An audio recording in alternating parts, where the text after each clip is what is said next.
Hello, my name is Raul Peralta and this is my exposition, which is aortic calcification and superior mesenteric artery stenosis. This is me with my YouTube and Facebook account.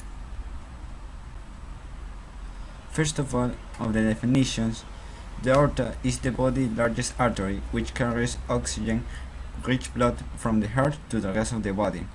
The inner lining of any artery can develop fatty plaques that harden, which is arteriosclerosis,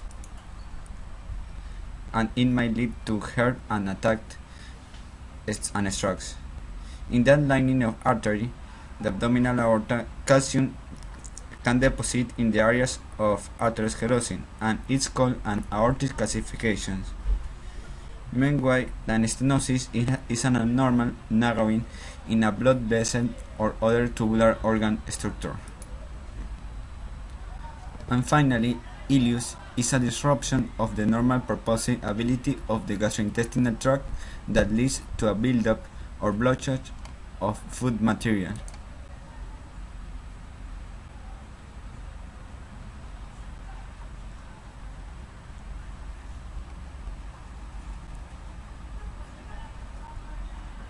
When you have atherosclerosis, a fatty material called plaque builds up inside the walls of your arteries.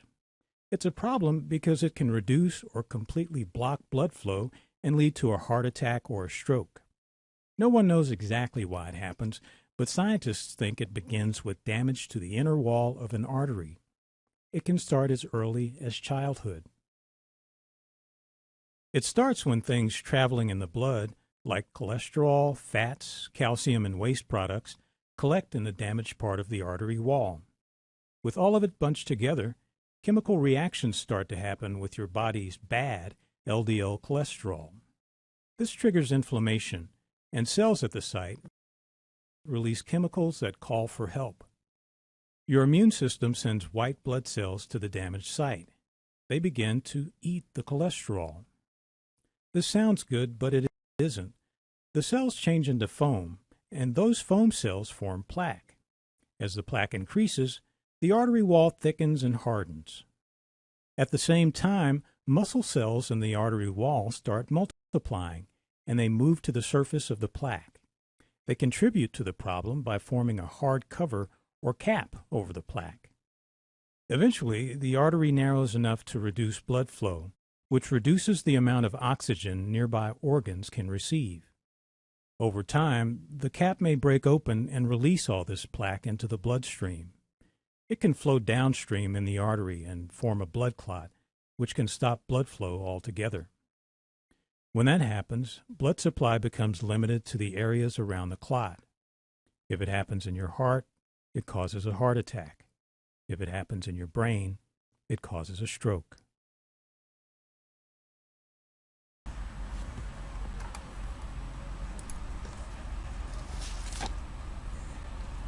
Application in medicine. Most individuals aged more than 65 years old have aortic calcification, which reduces elasticity and compliance, leading the result will be hypertension, aortic stenosis, cardiac hypertrophy, etc. When heart valves are also compromised, it increases cardiac work, promoting a heart failure.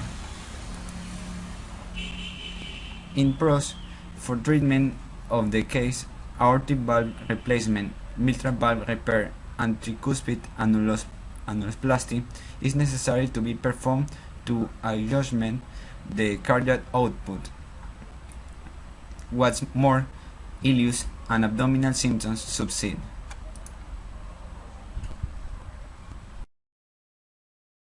The symptoms of aortic stenosis are classically the patient has shortness of breath, but in addition to that, they can also develop chest pain. And those are concerning symptoms once a patient has severe aortic stenosis. The third symptom patients can develop is that they can actually pass out or feel lightheaded, like they're going to pass out. All of those are concerning symptoms to us because once a patient begins to develop those types of symptoms, it could be, in many circumstances, the fact that they're getting worse more quickly, and they certainly require evaluation by their cardiologist about the possibility of needing aortic valve replacement. In patients who develop aortic stenosis, the valve can become calcified, rigid, and hard. There are patients who are actually born with only two leaflets, called a bicuspid aortic valve, and that's a congenital lesion. Typically, those valves actually work fairly well to normal throughout most of the early and middle part of adulthood life, but later on, because of the abnormality of the valve becomes rigid, thickened, and becomes calcified, and that's when we have to intervene. Patients who develop aortic regurgitation have a whole host of things that could be causing the aortic regurgitation, which includes things like connective tissue disorders, a malformed valve from the beginning. A bicuspid valve can occasionally be regurgitant.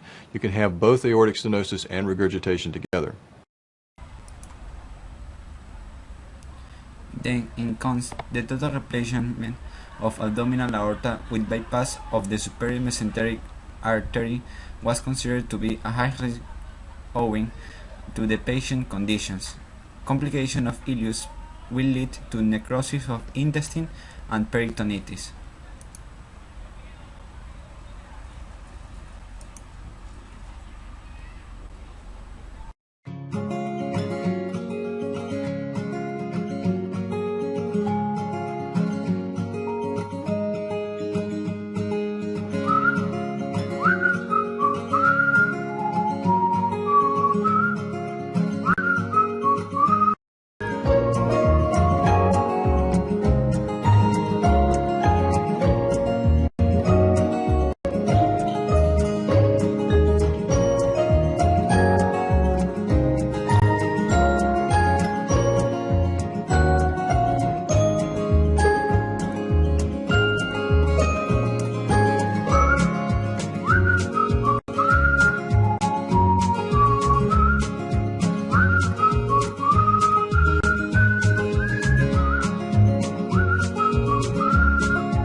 The issues apply in Ecuador. Actually, there is no information about prevalence of aortic calcification in Ecuador, but according to ileus, in Ecuador, 2.1 per 100,000 people are affected with this pathology.